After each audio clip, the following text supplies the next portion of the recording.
6 months ago, I started developing a video game, and in this video game, I wanted the player to play as a thief who steals money from people.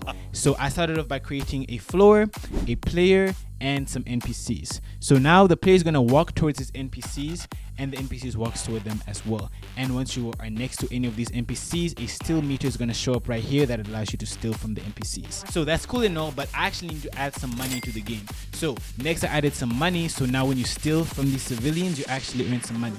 So I said civilians, but this right here looks like a little bean. So I actually gotta model up a civilian so the player can actually steal from something.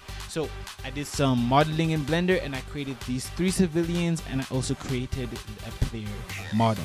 And then I also modeled up a road and some cars and some buildings. So once the player starts playing the game, they just jumped into the action.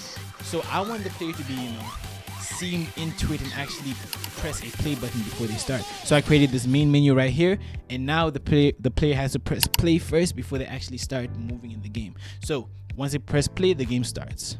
So once you start stealing something, it just shows this lame little game over screen. And I wanted to make it more epic. So I added a police officer into the game so that once you get once you actually get caught stealing, we arrest the player. So I added these cars in the road as well for aesthetic because it looks pretty cool. So the game is looking actually pretty cool, but the player has no reason to steal. They don't have a motivation. So to give the player a reason on why they're stealing, I gave them a goal. So they have a little goal right here. They have this much money they have to steal in this much time, and they're going to be rewarded with a multiplier. So later on in the game, I'm actually going to make this goal a bill that they're paying off. It's going to be something like their daughter's school fees, or they're going to be paying for groceries, some regular stuff. But for now, I'm just going to have it as a nameless goal.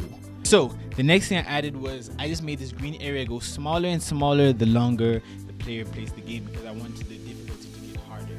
And making this took so long. Like, I actually had to do some mathematics. Like, don't tell my math teachers, but I actually used what they taught me in the class. So around this time, I finally came up with a game title. I decided to call my game Purse Pursuit.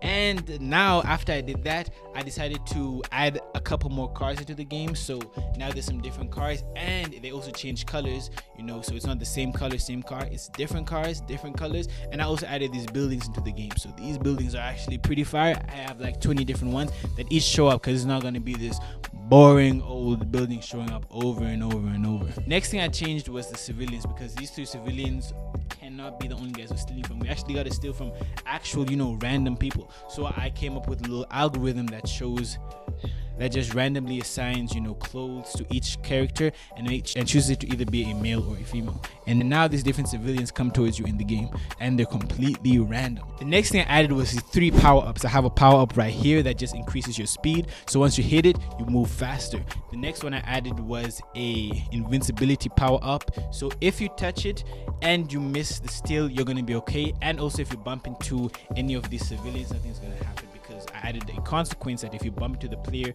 into a civilian, you lose some money. The last power-up I added was an instant steal. So if you're just next to a civilian, you don't even have to go through that stealing minigame. You just completely steal their stuff. So next I went ahead and I created some sound effects. So I went outside, got some sound effects for the cars. I also went indoors and made this.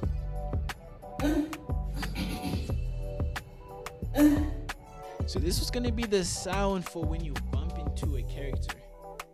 But anyway, I actually cooked up with the coins. So this is what happens when you steal some money.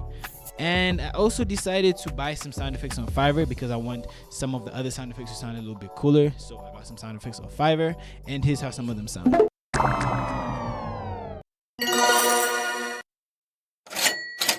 So the next thing I got from Fiverr was some music. Here's the game music. I got this one first, but I didn't like it as much, so I got the second one, and this one sounds a lot better.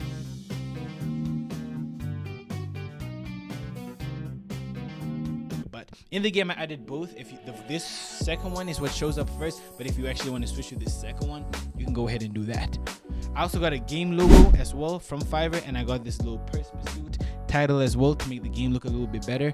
I went ahead and did all the registration for the Play Store and App Store, and man, the App Store was a process. I did not enjoy it. but I'll say that for another video. But once I did all that, finished up the video game. So that's 6 months of game development where I created my first ever video game. It's called Press Pursuit. If you want to download it, it's available on the Play Store and App Store, and I know you got a phone, so download the game right now. The link for them is in the description. So I'll see you in the next one. Peace.